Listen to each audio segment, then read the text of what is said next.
Hello. There's Monica. What up? And Yanar. Hey. And I'm Mills. And I have good news for you.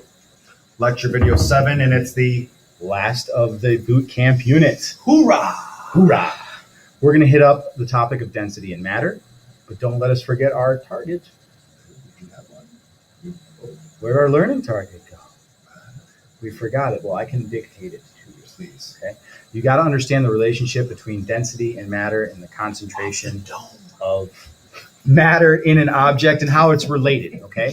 We want you to be able to understand and predict if an object will float or sink based upon its density value. Yep. But furthermore, we want you to be able to understand that any material, assuming it's pure, or even sometimes not, can be identified usually using its density. Almost like a fingerprint, if you will. Exactly. So, density, of course, is going to describe the ratio of the matter to the space it takes up. How much grams per how much a volume? Does that sound about right? It sounds just right. All right. Here we go. Yanar.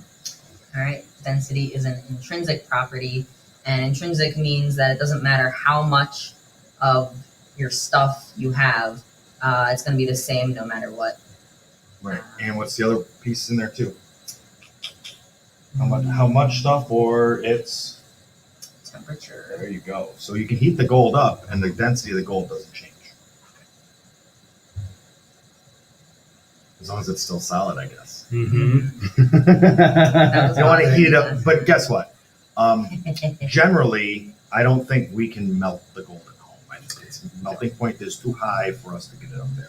What we're just trying to get at, in fact, is that density is one of these secret hidden properties for matter. It is unique and doesn't really change. Okay, if you cut your sample in half, it's the same. Right. That's the key right there. Okay? If your block of gold gets cut in half, the density of the left-hand chunk and the right-hand chunk are still the same. Right, because the volume changed along with its mass. Right. They changed proportionally. And then, of course, back to 8th grade, if an object has a smaller density, it will float. If it has a larger density, it will sink. And we will learn before too long why water is one of the only substances that has its solid form at a lighter density and ice floats on its liquid. Right. Water is very unique in many, many ways. And exactly what he said. Yeah, that too. Example problems. How about that? Yeah. How about some example problems? Let's do that. Yeah. On the bottom. Easy. You talk and I write? Sure. He's got better handwriting than me. So density problems are simple. You're going to be given a mass and a volume. You have to calculate the density. And the density equations on table T of our reference tables, it's mass divided by volume. So grams per centimeters cubed would be our final unit. So the density says cube's got a volume of 100 centimeters cubed. So as it says right there, that's a volume.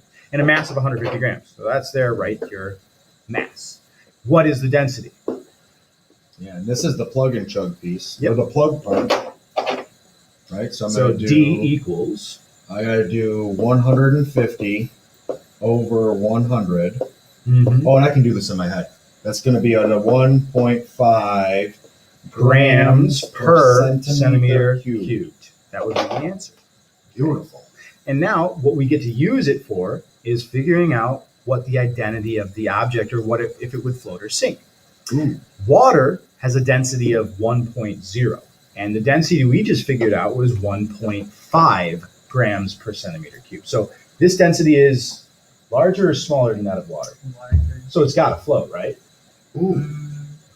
I think larger, we just wrote larger would sink. Oh, so the bigger the density, the closer to the bottom of the container it would be. Yeah. Okay, so bigger numbers go to the bottom.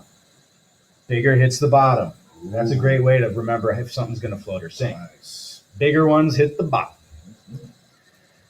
Other density problems. These ones may get a little more complex, math-wise. I doubt it. We might need a calculator, bruh. No, bro. We're good. No, bruh. I can do. No, I can do you math. can algebra, bruh. I can do algebra, brah. Algebra, bro. Mass divided by volume. So we Got that. always start with our equation. Write it out. I don't care if you think you know it. Write it out. Unknown sample of metal has a measured volume by displacement of 10 milliliters and a mass of 78.74 grams. So we know our volume's 10 mils, and the mass is 78.74. So we a plug and a chug it. 78.74 divided by 10 equals. You can even do this I math. can. 7.874. I love binary math. Grams Per, milliliter this time. which is Oh, the same as a centimeter cubed. Yeah. They are buddy. the same. If you measure a centimeter vertically, horizontally, and in and out, and you fill it with water, it would have the volume of 1 milliliter. They are the same unit. Can you pick it up? No, you can't It's grab it. not letting me. Let me click it and drag it. Try it. Nope. But hey, it's all right. Try it. Using 7.874, what would the identity of the metal be? Ooh, well, which one of these answers is closest to 7.874? I think it's iron. I think you'd be right. Are we perfectly precise? Pretty close. We're pretty accurate I because mean, let's be honest, that's 7.875 1,000th. is pretty good. Yeah, Pretty good. that's good. So we did good in our lab there. Yeah. You'll actually do this as part of one of our labs. This is the last piece. You're going to get an unknown metal. You're going to have to tell us the density. There's going to be a bunch of densities listed, and you're going to have to figure out which are the one that matches up. And that is what a chemist would do. Yeah, we might as well tell you right now. Ready? The claim is my unknown metal is, in this case, iron. And in the lab's case, it'll be something different. Well, probably. Probably. Probably. Uh-huh. Guess what? That's it for boot camp. Boot camp is out. Are you ready? You have the great benefit of being able to watch and rewatch any one of these lectures. Okay. And you also have the initiative to try the practice pages. Listen, we don't like to hold your hand and walk you through practice. We also don't want to hold you back. Right. You Exactly. got it. Go. Yeah. Don't wait for us.